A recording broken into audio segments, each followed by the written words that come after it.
Hi, this is David from YourPST Studios, and today I'm going to show you how to make a very simple math application.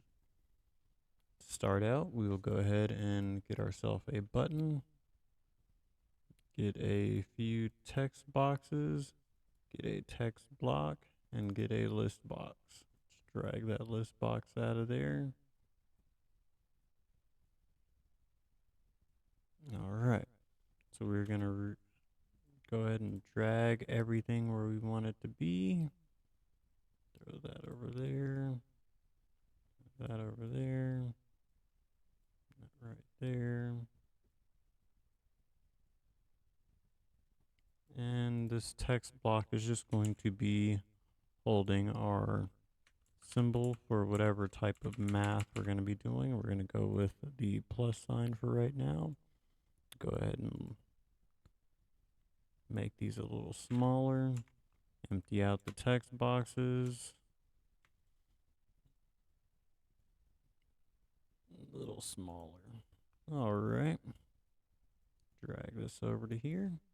Okay, so now all we have to do is click on our button, go to our events, make a click event, and as you can see, we're going to go ahead and rename these boxes. So we have box 1, box 2, and box 3. So that's exactly how we're going to make it work. Box 3 dot items dot add, and then we're going to do int dot parse box 1 dot text plus int dot parse box 2 dot text. And it is that simple. Let's go ahead and run and let you see how it runs. So we have, let's say 2 plus 5, 7.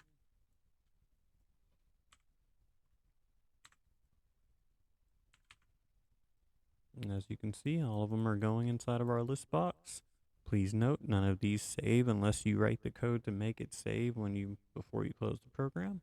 But just to show you how easy it is to make changes to that, we'll go ahead and change the plus sign to a multiplication sign. And we'll go ahead and change this text to multiplication as well. Run the program again.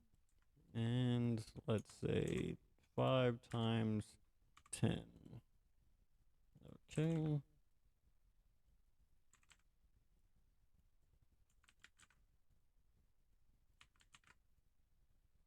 And that's large number. As you can see, it is able to handle it. And you can also add a combo box to change what type of math you're doing. You can do radio boxes, you can add buttons, whatever you want to do. It's that simple. All right, happy coding journey. Hope this helps.